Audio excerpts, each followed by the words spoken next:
You're listening to Sudbury News Talk. I want to show you something. Stand by. On the morning shift. Anything could happen. Sudbury News Talk on the morning shift.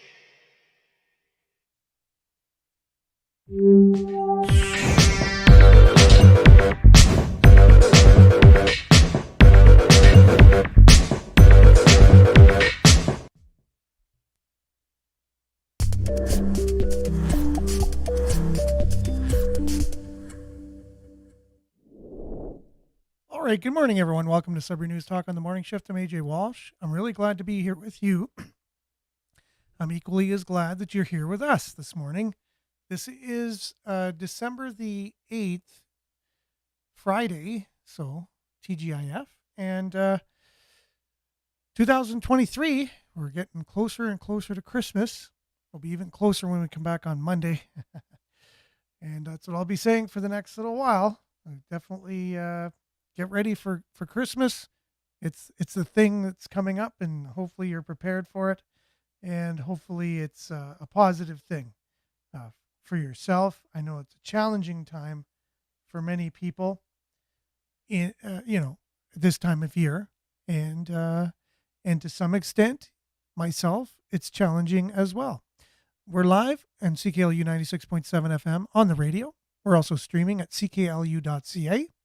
Click on the Radio Player Canada app and you can stream us, download it, and you can take us with you and listen to us anytime, anywhere on your favorite device. Also, we're streaming at Facebook Live.com or Facebook.com/Sudbury News. YouTube Live at YouTube.com/Sudbury News. Make sure to like, share, subscribe, follow. Also, our other social medias like X, formerly Twitter, Instagram, which we've done really nothing with in the last, I don't know how long. Just when we set it up, that was it. And then TikTok, not sure what we're going to do there. Probably good to get on and do something with it. But this is a volunteer show on a volunteer radio station, all volunteer. I'm not paid. This is a solo gig for myself, pretty much. All expenses paid. Thank you for those who have contributed by e-transferring us some of your hard-earned money. We really, really appreciate that to help us out. But again, it's not something that we go out and actively try to monetize, although it would be nice if I had the time to be able to put that plan in motion and actually pay for some of the bills for the show, but it's not the way that it goes. We got a great show, speaking of shows, planned for you today. It's a special show. It's on the mandate that many businesses took over the course of the last 3.5, 4 years now. And what about it all? Like, what are we to make of lives that were affected by the decisions that people in power made, whether they were the government or leaders of business or any level of government, that is federal, provincial, municipal, right? Our city just had a report that came out that said we had no wrongdoing in firing people, but yet other municipalities said they were sorry for the way they conducted themselves. It was a very rare thing, right? So our city, no blood on our hands. We did nothing wrong by firing so many of our employees for not following what was questionably, arguably, a policy that was put into place to keep people safe. Now that we look back, were people actually kept safe from what? Are they in a place of danger now that,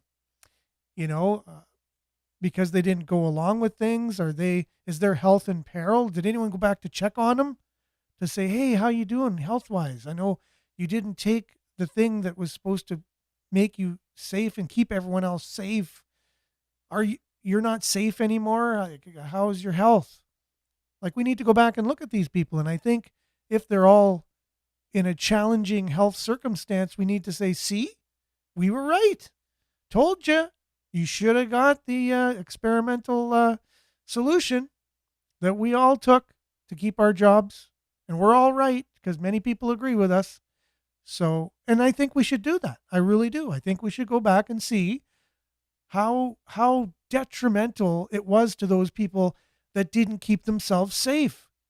If there was a busy freeway and a bunch of people said you got to go this way across the road, and said no, it's not safe to do it to a small group of people, let's say, and they crossed on their own way without the other people. I think after they got to the other side of the road, you should say, well, see, all those people that didn't pass the way we told them to, look at them. Most of them are gone now, or whatever, or they've been hit and they're in hospital and they're hurt, they're damaged because they didn't do what we said. I think now's the time to go and see that and look, right? But we don't. And that's what we're going to be talking about today. How we handle problems. Is it a logical way to go about things, or are we kind of in groupthink? Because from the top down, they tell us it's right. So we just blindly follow and say, yeah, that's what we got to do, and dig in your heels. Look, I kept my job. I had to do it. So you should do it too. Well, what was in the stuff you took? I have no idea. It's just safe and effective. That's what they tell me. I believe them. It's true. It says it on the news. It's got to be true, right? The government says it. They're making all kinds of things to go along with it.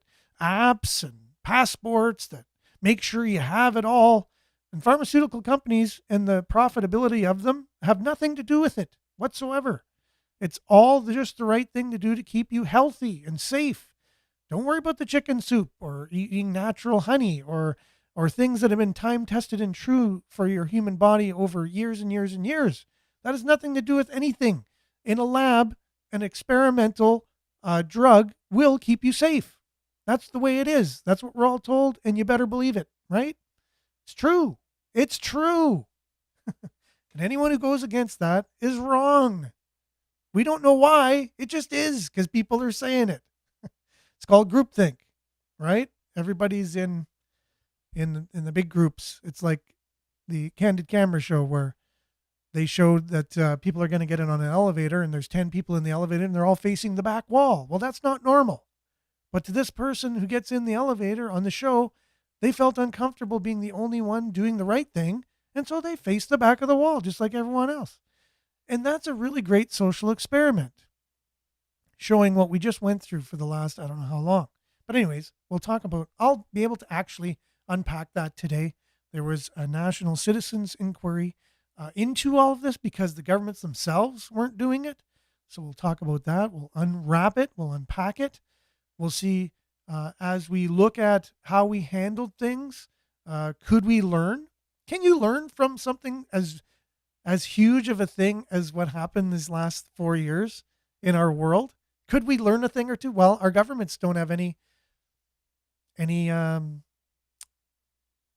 plans to really look at how we did things. It's like, no, we don't need to assess how we did things, and maybe next time something happens, we can actually do a better job. No, they have no concern over that whatsoever. So citizens, you and I got together and said, hey, no, we are the government, right? Not these people that we elect and give our money to manage. They don't seem to be doing a good job with it. So we have to take matters into our own hands. They did their own inquiry, and it was done just as following all the same protocols as a government inquiry would, only this way it wasn't manipulated, I'm thinking. And then they put out a 5,000-page report on how we handled the pandemic. All levels of government, our public health, all these things, corporations, businesses. And can we learn a thing or two? Could we do things better? People were dying because they couldn't get surgeries because things were all backed up and things were wonky, and you're taking a test that is 50% accurate. And when it says you have COVID, you might not. And so you call in sick and you can't go in for 7 days. And then when you do have COVID, it tells you don't, and you go into work and you can infect people. And everyone's saying, yeah, just do the test. That's just one small point of insanity that I noticed that of many, about hundreds of points of insanity, things that you can point out that we just went through over the last 4 years. Anyways, I digress because we're going to get into it anyways later in the show. Let's start off with a little bit of weather. Your Sudbury Wolves are in action tonight at the Sudbury Arena, and then we'll do a deep dive right into all of this stuff because it is a local story, and we'll we'll dive right out of there. Okay, so we'll be back with weather right after this.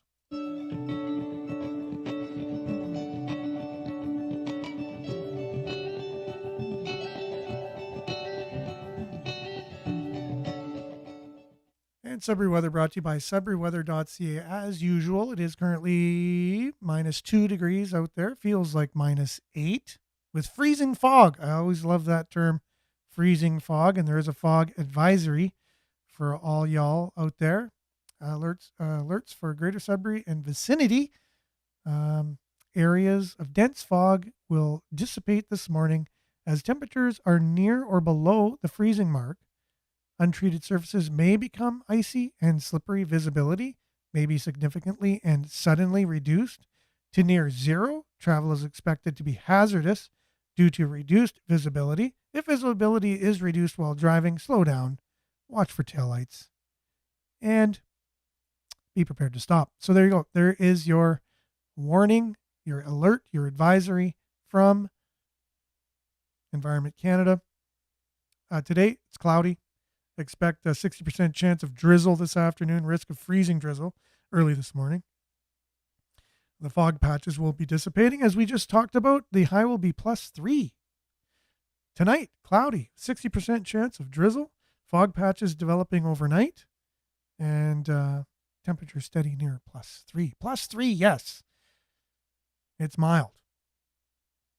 Saturday, cloudy with a 40% chance of drizzle in the morning and early in the afternoon. Periods of rain beginning in the afternoon. Fog patches dissipating in the morning. Wind becoming south up to 20 kilometers and then gusting to 40 kilometers in the morning. And the high will be 8 degrees tomorrow on your Saturday. And then there's periods of drizzle or rain, 40%. And then Sunday, 40% chance of rain or snow, high of -2. Mix of sun and cloud on Monday, high of -5. Chance of flurries, 40%, high of -3 on Tuesday. 60% chance of flurries on Wednesday, high of -7. And then cloudy with a high of -2 on Thursday. That's December 14th. The high will be -2. We should feel a little bit lucky this year for the moderate temperatures that we're experiencing. Your satellite view over Northern Ontario, bunch of clouds for those on the radio. It's cloudy. Everywhere clouds. For those that can see it exactly what it is. We'll be back with a little sports update and your comments and our deep dive into what the heck is going on with the way we handled the last 4 years as a world. We'll be back right after this.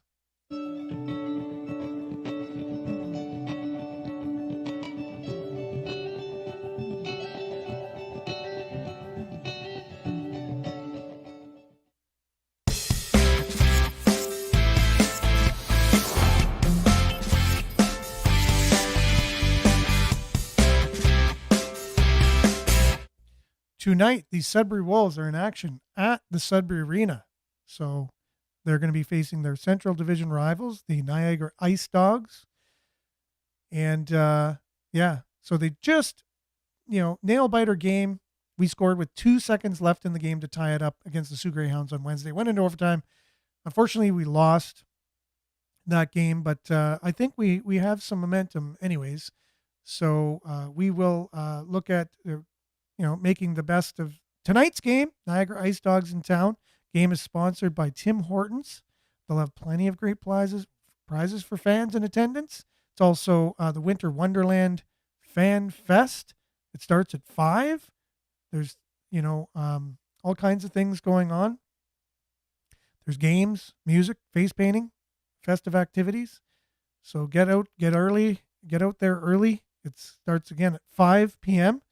And fans can also take advantage of $5 beverages of the alcohol kind. But anyways, I don't partake myself, but if you do, they got a bit of a deal. And then they remind you to drink responsibly, which we'll have a show on that, I think on Monday, talking about the conference that's going ahead about the opioid conditions in Sudbury that the media is not allowed to go to, an exclusive invitation-only event that they'll have people available for the press to ask questions to.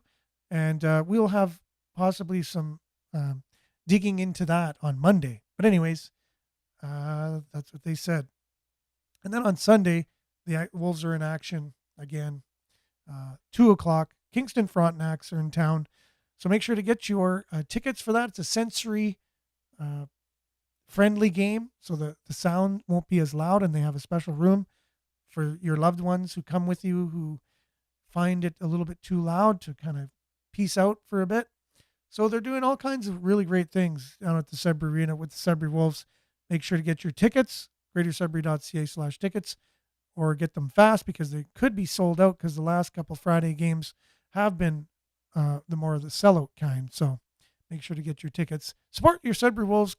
And if you can't get out there, CKLU's got the game, 96.7 FM. We'll be back with your comments and much more right after this, deep diving into how crazy did we go as a community and a world, and is there any accountability for the decisions we made on how we handled the pandemic right after this.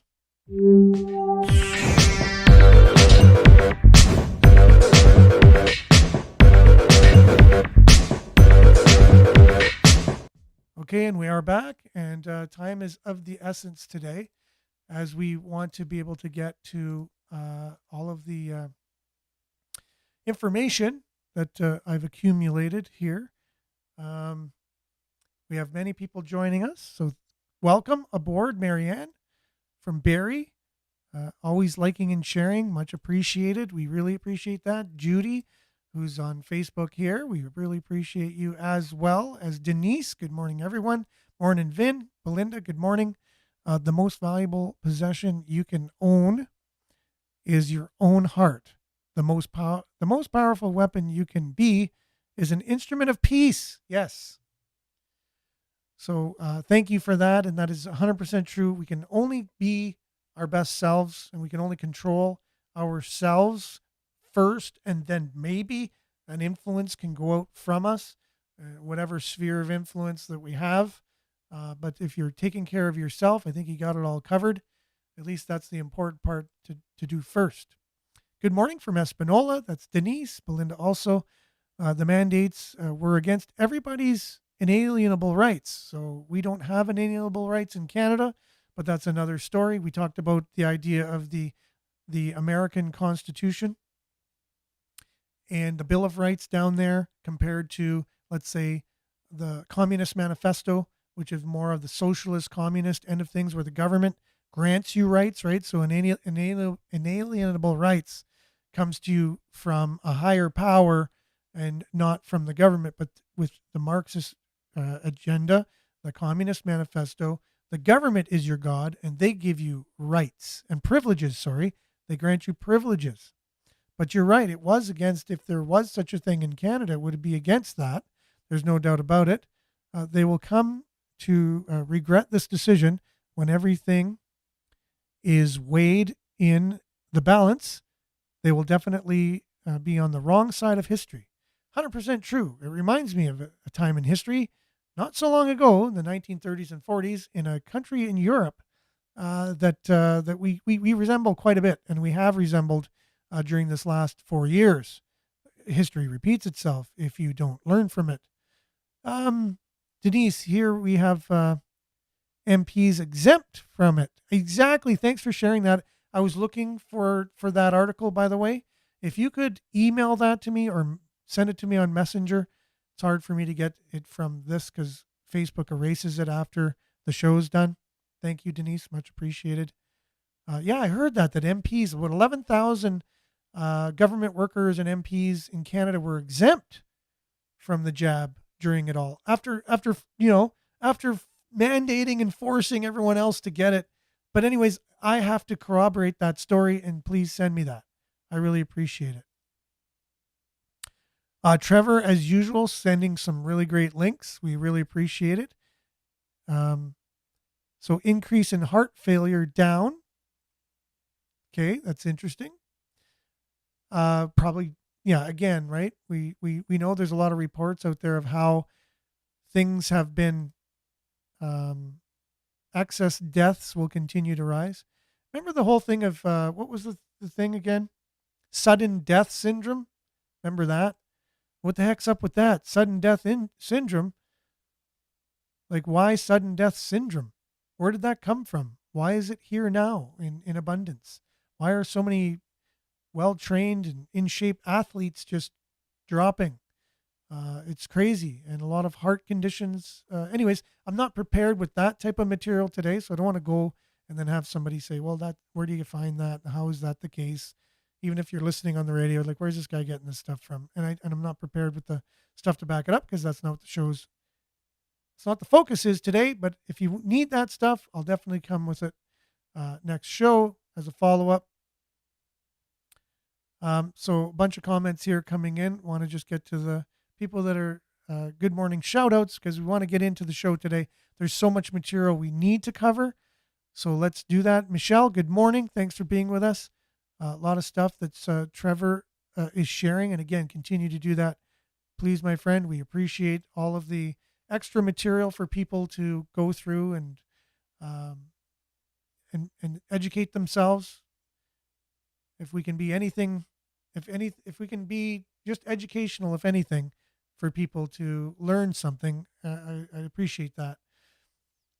Okay, so just getting through some of the comments here as we're going to continue on. If I don't see anyone else new joining to welcome, we have a bunch of material here ready to go, and there's so many comments, and I know this show is going to, there is just going to be a lot of comments. But let's start off by saying the city had a report, right? An arbitrator ruled that the city had the right to fire workers who refused the COVID-19 vaccine recently. And that's, that's interesting. Just because I think it's interesting. And CTV did a story on it. So we'll check back in right after this, and then we'll compare that to, other municipalities, how they handled it, and then we'll do a bit of a deep dive here. We'll just be back right after this. The move isn't a surprise, as the city is now following suit with several other communities across the province. The policy will apply to city staff, students, and members of council. I think this is a really great move. This is about ensuring that residents and employees can go into an arena, a library, any city facility, and know that all reasonable efforts are being made to keep them safe and healthy. The city says reasonable accommodation will be provided to those with a valid Human Rights Code exemption for medical or religious reasons. With approval and appropriate documentation, employees will have to undergo regular rapid antigen testing. When people do call me about it's my body, my right, that's absolutely right. But you got to think about the other people around you. We have kids, we have seniors, we have to protect them. So if you don't want to do it for yourself, think about the others. Those who don't comply in time may have to take a leave depending on current policies and collective bargaining. And the city says there is a provision for progressive discipline for those who don't comply at all.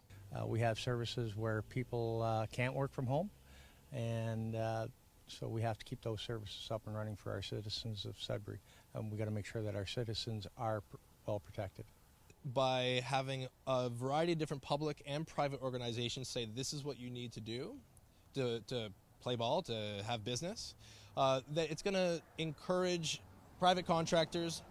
Make your own policy. Get everybody vaccinated. Make sure everybody who's coming into work is ensuring everybody that comes in the door or everywhere they go in, everybody's kept safe. As the province prepares to roll out its vaccine passport, the city is warning it's going to have an impact on some of its facilities. CTV News reached out to QP Local 4705, but we didn't hear back before the broadcast deadline. Ian Campbell, CTV News, Sudbury. So as the province gets ready for their vaccine passport, the city's concerned how it'll affect some of our services here. That's what he just said. And, a couple things in that story where it sounded like talking points to me. But so what if you had an adverse reaction in your life to one of these things? Like, so what do you do with these people? What's going to be done with people that, whenever they get a vaccination, there's something in there, because no one's able to tell us what's in these things, right? But it's safe. Put it in your body, but it's safe, right? And I know people call me, the one guy said, and they say, my body, my choice. Yes, that's true. But you got to keep other people safe. Okay, so tell me how you're keeping other people safe. So if I was a reporter here, I would ask him, I'd say, okay, what does that mean? How are you keeping other people safe? And then the more you'd ask this person a question, the more you'd realize he really doesn't know what he's talking about. He's just going on what everyone else is saying, like the other guy said. Oh, yeah, it was because most people believe in this, so we're doing the right thing. It's like the elevator thing. Everyone's facing the back wall. Must be the right thing. I wonder what people in Nazi Germany thought. Everyone's doing it. Must be right. Must be right. The way everything's going on out here. I always thought that was interesting.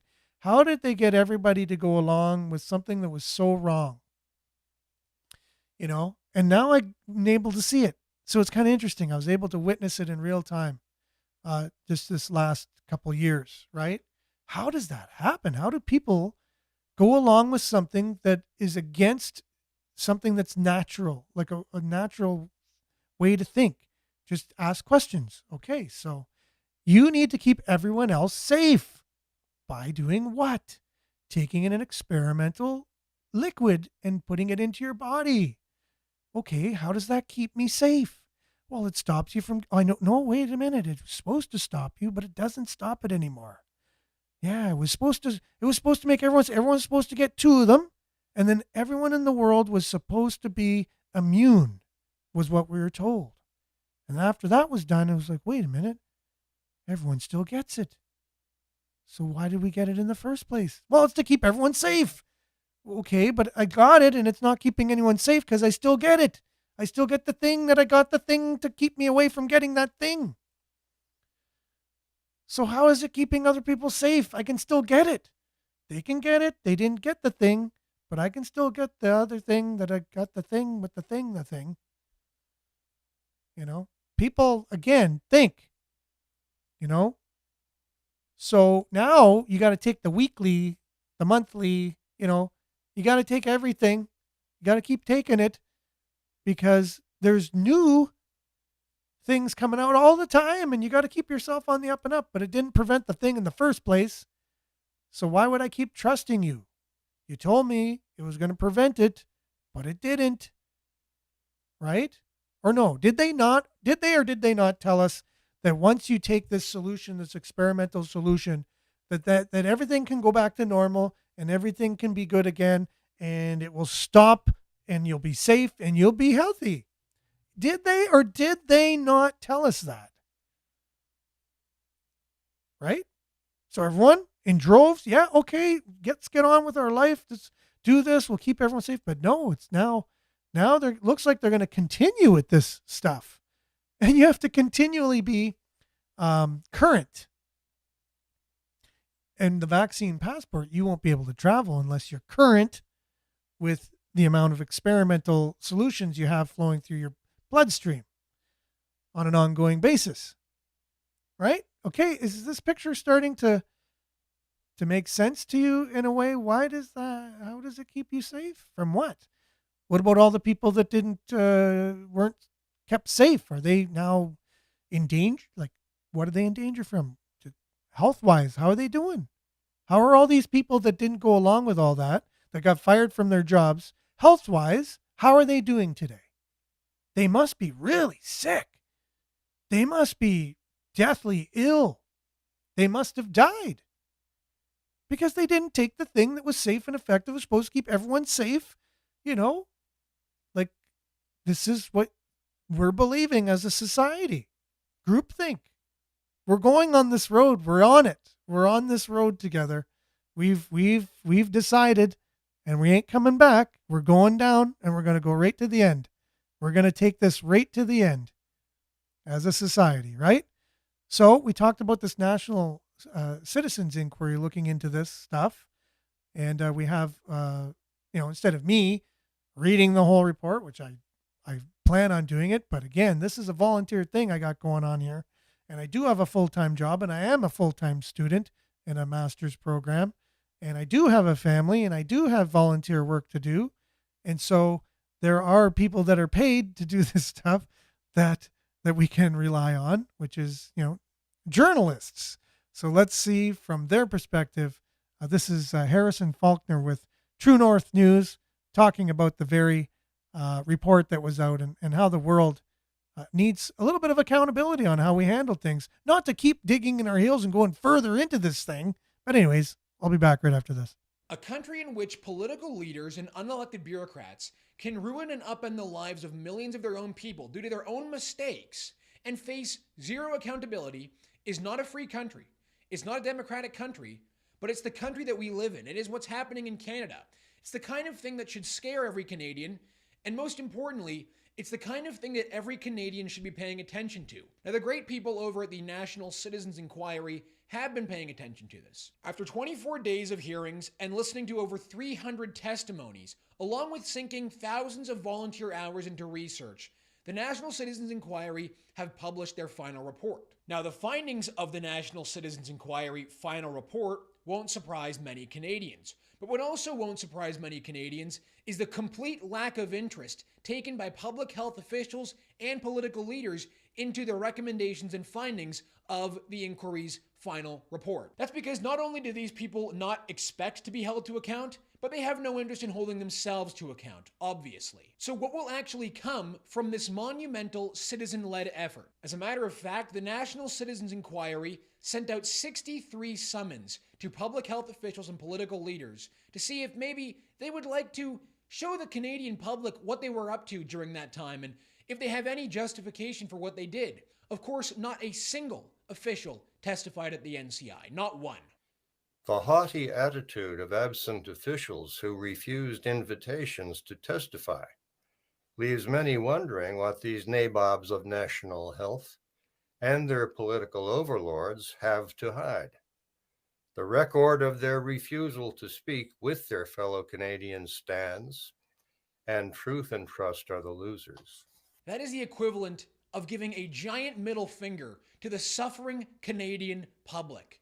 The Canadian public whose lives were ruined due to their mistakes, their failures, and yet they have no interest in showing up to the citizens-led inquiry. But before we get into more of this, let's go over some of the major findings of the NCI report. The first and most important finding of the NCI final report is the need for Canada to launch a full judicial investigation into the authorization of vaccines in Canada, along with exploring criminal liability under existing Canadian law. Something that I think millions of Canadians would like to see happen. Other findings include calls for a thorough review of the Canadian courts' handling of pandemic-related cases to rebuild public confidence in the justice system, examining and reforming the extent of executive authority during emergencies and establishing clear frameworks for public health authorities' decision-making processes, balancing public health needs with individual rights and freedoms. The report also emphasizes safeguarding healthcare professionals' freedom of expression and conducting an independent inquiry into the governance of professional colleges, especially those governing medical professionals. The NCI also insists on maintaining in-person learning as the primary mode of education, with remote learning as a contingency, and calls for a review of labor laws to protect employees during health emergencies. The report also highlights the importance of supporting vulnerable populations during crises, the necessity of informed consent in medical treatments, and the development of a judicial panel to investigate human rights violations during the pandemic. The NCI also proposed the establishment of a National Crisis Oversight Council to monitor and investigate government actions during crises, and calls for a national dialogue on the Church's role in society, emphasizing the need for policy watch to protect the rights and freedoms of faith groups. So again, I ask the question, why aren't opposition political parties demanding that provincial governments and the federal government hold themselves to account? What could there possibly be to lose for the Conservative Party, for example, to demand that the federal government launch a formal inquiry into the pandemic? What could there possibly be to lose for the Ontario NDP to demand that Doug Ford's Progressive Conservative Party be held to account for their mistakes? Right now, nobody, whether they are in government or in opposition, are trying to get to the bottom of what happened. But that's not what is happening in other parts of the world. Boris Johnson has been hauled before the official public inquiry into the pandemic in the UK. The British people are getting access to these crucial private documents, which give them front row access into what was actually going on. Whether or not any accountability will actually be delivered is one thing, but at least the appearance of accountability is something. Imagine if we got access into Theresa Tam's private communications when she decided to flip-flop on masks, or when she peddled those safe and effective vaccines. Imagine if we got to see conversations between Justin Trudeau and Chrystia Freeland. Or what if we got to see Jason Kenney's private communications, or Francois Legault's private communications, or Doug Ford's private communications? Those people work for us, and they should be reminded of that every single day. In Ireland, a country that is currently trying to pass dystopian and authoritarian online hate speech laws, has also committed to holding a formal pandemic inquiry. It is important that we find out what we got right and what we got wrong, and that's why there will be a public inquiry, and a public inquiry will be established this year to examine how the pandemic was handled in Ireland, not just the healthcare aspects of it, such as what happened in hospitals and nursing homes, but also testing, the public health advice that was given around mass antigen tests, all those things that became controversial, and also the economic response. All these things need to be inquired into. But of course, this isn't happening in Canada. Now, the only province that can be given any credit whatsoever in any of this is Alberta, which also happens to be the province which became known in this country for arresting pastors on a regular, routine basis. The Alberta government launched the Public Health Emergencies Governance Review Panel, which was led by former Reform Party leader Preston Manning. The review panel's recommendations focused mainly on instituting significant legislative amendments in order to protect civil liberties, which is hilariously evident to anyone in this country paying attention. So again, not much is going to come from this review panel. Did this review panel hold Jason Kenney to account? Did it hold Dina Hinshaw to account? Of course it didn't. The only people who really seem interested in trying to get down to business and to hold these people account are the people at the National Citizens Inquiry. The longer time goes on, the more Canadians are going to forget about what happened to us and what our leaders did to us. The government deputized private security guards to go house to house to check your papers if you happen to be in government-enforced quarantine. Those vaccines were sold to us under a marketing slogan, safe and effective. Canadians were told by the state where they were allowed to go inside of their own country. The Canadian Armed Forces were militarized against the people as they conducted propaganda testing on unwitting civilians. Students weren't allowed to go to school if they didn't take a vaccine. You couldn't go to a gym. You couldn't go to a movie theater. You couldn't go to a restaurant. Long-term care homes basically turned into death camps. And the government-backed and government-funded media not only peddled propaganda, but shamed Canadians who dared to defy restrictions. Hats off to the great people over at the National Citizens Inquiry. Their tireless efforts deserve our full and complete admiration as Canadians. As far as I'm concerned, the commissioners of the NCI deserve to be inducted into the Order of Canada for their efforts. The most disgusting part about this, however, is that all the awards, all the accolades, and all the decorations are going to go to the public health officials who ruined the lives of millions of Canadians and who have escaped accountability. All right, time for a quick ratio of the week. The winner this week is one of Justin Trudeau's most loyal cabinet ministers, Shane. Okay, even though probably want to continue with that myself, just for self-indulgent reasons or whatever, just to get it. But you can catch that on YouTube. You look at Harrison Faulkner ratioed on YouTube, and you can watch the rest of that. Unfortunately for us, time is of the essence on the radio. Excuse me, with the time limit that we have, and so accountability. So instead of our city being saying we're accountable for this, we dug in our heels and said nothing wrong here. We did everything right, and we're going to continue to make sure that everybody's up on everything that they need in terms of the latest, greatest thing that's out from the pharmaceutical companies. You tell us what we need and we'll do it, and we'll make everyone do it, or they got to be fired because we didn't do anything wrong. We're allowed to do this. Well, when the city is held accountable, city pushes for legislative change after Supreme Court ruling. Greater Sudbury City Council is advocating for the province to amend the Occupational Health and Safety Act to clarify the definition of employer to exclude owners that hire contractors. Because we were found liable in the death of a senior through the contractor doing construction on the corner of Elm and Elgin Street. My daughter and my wife were coming right out of the dental surgery for some dental work. And just after they came out, this incident happened where this lady was run over and killed by some construction machinery. And anyways, the city was found liable for that. But now we basically, why? We shouldn't be held liable for anything. The legal process since that time has been long and winding. As resulted, Interpaving, which was the company, was found guilty under the Occupational Health and Safety Act for failing to put proper safety procedures in place. But why is the city also, liable for this? They shouldn't be liable. They should be able to just hire anyone they want, and they take on full responsibility for it, is what the city is hoping to do. So it's interesting how they blow and suck and try and at the same time. Okay, either you got to be accountable to law or you're not. So you got off of this through this report or whatever. I don't know how legal that is, an arbitrator.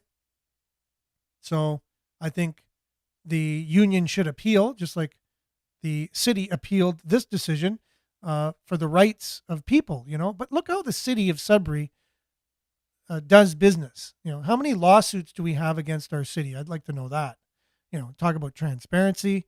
How many people are suing the city for things that they're doing? Good luck, by the way. It'll take you years and years and years. There was a lady who just got a settlement from like an accident 20 years ago where the city was found liable, right? So anyways, not the greatest culture going on there in terms of people and people's rights. But it was handled differently from West Nipissing, right? After all of this stuff. So the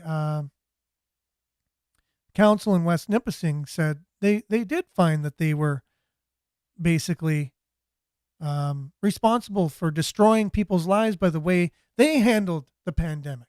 Like the National Citizens Inquiry would say, government should be looking at what they did, and it's okay to apologize and say we did something wrong here, right? So the city of Sudbury compared to this, we played this before, but it's worth another spin. This is a councillor from West Nipissing saying sorry for what they did. Whereas at the meeting held on December 20th, 2022, Council agreed with staff's recommendation to rescind the municipal vaccination policy number 2022/18.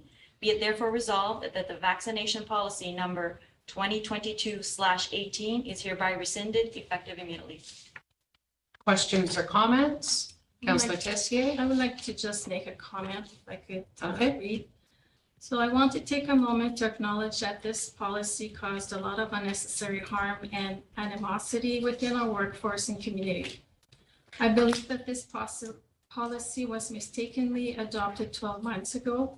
The general population knows that today that the COVID vaccine doesn't stop the spread of the virus. 12 months ago, the municipal council was well aware that the spread did not correlate with vaccination status prior to this policy being adopted. A constituent had presented to council the Public Health Ontario data showing that by January 2022, there were equally or more cases reported per capita in vaccinated people versus unvaccinated people. Unfortunately, the outcome of the vote from the municipal council. So in other words, there were lies that people were told, right? That if you didn't get it, you had more chance. If you didn't get the vaccine, you had more chance of getting COVID than people who didn't get it. But that was obviously data shows that that's not the case, right? So that's what she was just admitting to. Also result in the implementation of this punitive policy. With all my heart, I extend my apologies to those who were affected negatively by this policy, and I hope that as a municipality and a community, we can move forward. Thank you. Thank you for your statement. So it's just interesting to hear somebody say these things. It's almost like for someone listening to this show who's totally on board with what the city did and said, and just like the Toronto Star said there, unvaccinated people, I hope they die if they don't take it. That's what was the front page of the Toronto Star. Sorry if I said Sudbury Star, the Toronto Star. So yeah, that's a lot of mentality of people all through this whole thing, right? So now you got to hear what it sounds like when a councillor of a municipality is taking ownership of something and using common sense and actual data and saying, we're sorry, we didn't do the right thing. We really apologize. We thought we were. And so again, like, right. So someone who is affected by this would say, I appreciate you thought it. Everyone did. Everyone was like, what the heck's going on here? Kind of confusing times. We're not sure what to make. We need to figure things out. And the municipality went ahead and they had a vaccine mandate, and they made everyone do it, and they let people go who didn't have it. And then they looked at things and said, wait a minute, this isn't right. People that are getting the vaccine are still getting COVID, and people who don't get it are getting COVID less than people are even getting the vaccine. So why would we continue with this policy? It makes zero sense. That's what this counselor was saying, and saying sorry for that. Like, I mean, that's in reality. Like, that's, to me, you can just hear reality, right? So we also know that this isn't the first time or the only time, or we're going to keep getting governments that are just giving us stuff that isn't really well thought out. It's not real scientifically based policies based on science. We know that now. Just listen to the common sense of that counselor. I wish it came from our own municipality here. It would be great, but it's not. It's the opposite. But what do you do in a case like that, right? Like, there was, we're bringing 1,600 South Korean workers to a plant that we ourselves as taxpayers are making to the tune of $15 billion in Windsor, right? That should make people go, huh? Yeah, it should just make you go, huh? Because that's what it does. We are spending $15 billion to make a plant because the private sector won't do it because it doesn't make any sense to make batteries. And then we're going to pay 1,600 South Korean workers to come and work in that plant.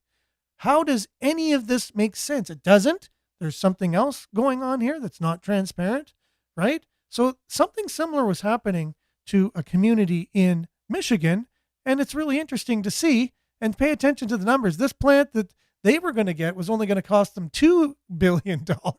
Ours is $15 billion. And they were going to get 2,500 jobs or something out of this, not just bring in people from another country.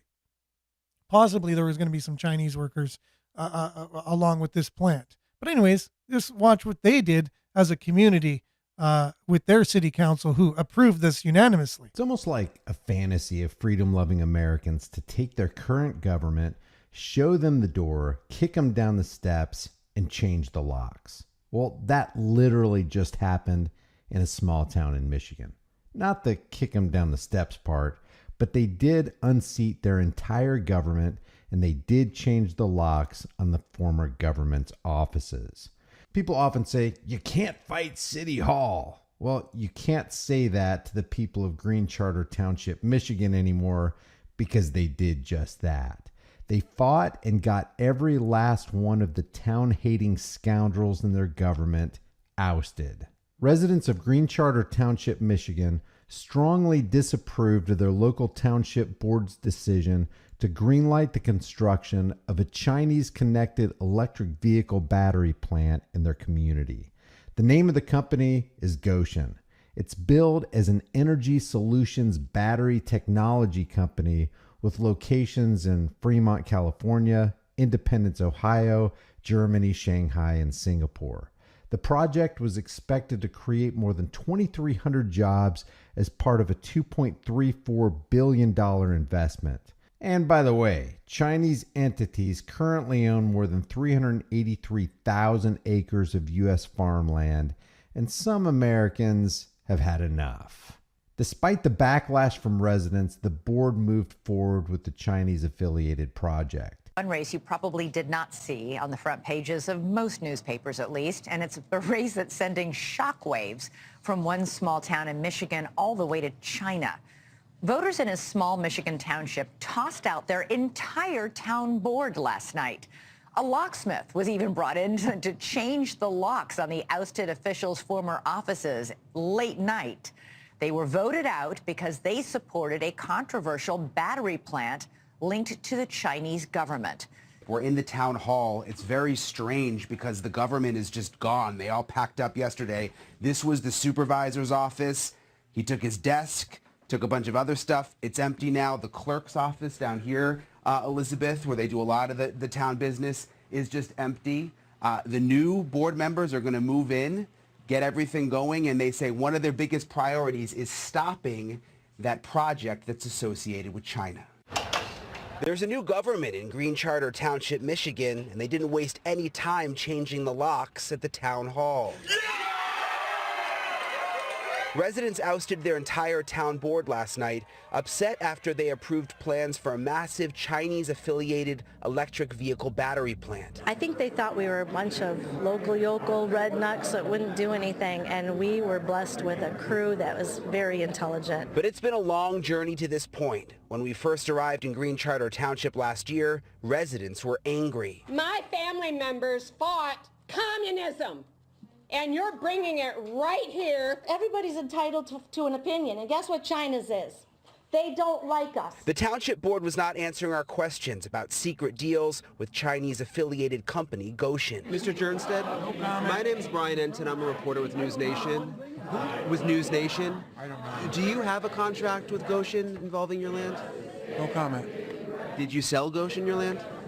I don't know yet. Despite the backlash from what seemed like almost everyone in the town, the board moved forward with the Chinese-affiliated project. What do you make of the Chinese connection? Well, it's very disturbing because, for one, from the beginning, there's been a complete denial of the connection. So why here? Why do you think? I don't know, other than somebody must be benefiting from it. That was Corey Rebo back in April. She had no experience in politics, but ran for clerk and won last night. What can you do now to stop the Goshen project? We just plan on making it as difficult as possible for them to continue their process. They don't have a site plan, they don't have permits yet, so we're not their friend.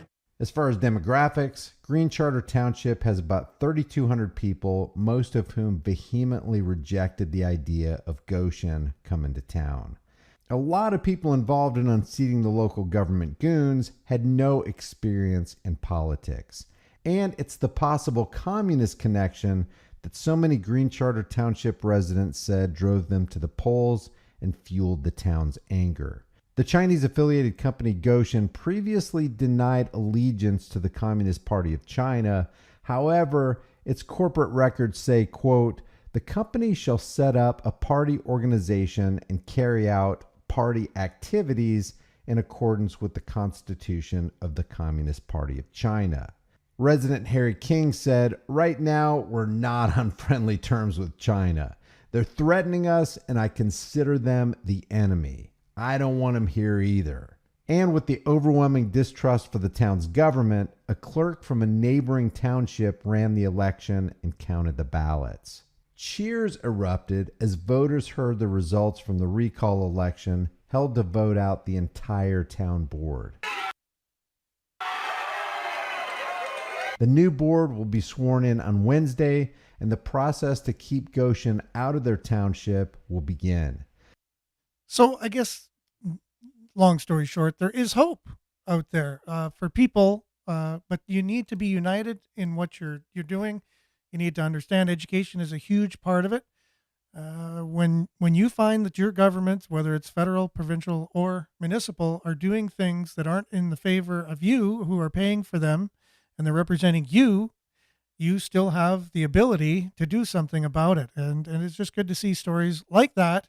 And I would hope that that we can learn something from that and continue to demand 100% transparency, because if there's transparency, then there's less chance of anything going on behind the scenes. And I would still encourage someone to continue to ask for an audit, a third-party audit of our city here in Greater Sudbury, because I think they would uncover all kinds of fun things. For one, it would be very entertaining. And, you again, there's a reason why they don't want one done. So you have to ask yourself, why wouldn't they want one done? It's an interesting thing. Everyone needs an audit. Imagine you told CRA with your business, "Sorry, I don't need an audit. I'm good. It's too expensive. Thanks." No, you need an audit, and we're paying for you to handle our money, and I think we need an audit. I really do. And if you can't afford it, we'll find someone. We'll find someone who will volunteer, who's qualified, who has everything needed in order to fit the bill, and we'll do that audit. And it needs to be done. There needs to be transparency. people need to take back their communities. And that's just all there is to it. Whether it's on our community level, provincial, federal, you need, wherever you live in the world, take it back. It's yours. It doesn't belong to an elite small group of people that make the decisions for the many. It just doesn't, and never will. And they've through time, it's cyclical. It keeps trying. The small group of people take over everything. Then the masses rise up and they say, no, enough's enough. And then it goes round and around until you get dizzy. But anyways, that's the show for the day. We really appreciate you. I hope you have a good weekend. Thanks for commenting, everyone. We had quite a few comments coming in on the show today. I did my best to put together something that was a little bit made sense to go together with what's been going on in decision making from those in power, and they need to be looking at themselves and saying, did we make the right decision here? Is there some things we can improve on? And not just go ahead and say, we don't care what people think. We're just going to keep doing what we want, and that's it. Give us like a talking point or something and think that makes sense to us and everyone will be fine with it. No, I can tell, it's just like, again, you go into the fridge and you get a sandwich that's been in there for 3 weeks and you're like, is this still okay? And you kind of smell it, you look at it, it's going a little brown, even though the bread wasn't brown to begin with, smells a little bit weird. Something's up, and we can tell something's up with things, It's not hard, It's like when someone lies and someone lies to you, even if you're a liar and you're in a position of power and you lie to people, yourself, when someone lies to you, you can tell. So, no matter what you say to make it, no matter how much perfume you put on, what, it's still what. All right. Thanks for being with us, everyone. Stay tuned now for Earshot Daily on CKLU 96.7 FM. We'll be back, God willing, same time, same place on Monday. Have a great weekend, everyone. Go Wolves, go tonight. Make sure to get out to the game. Ciao.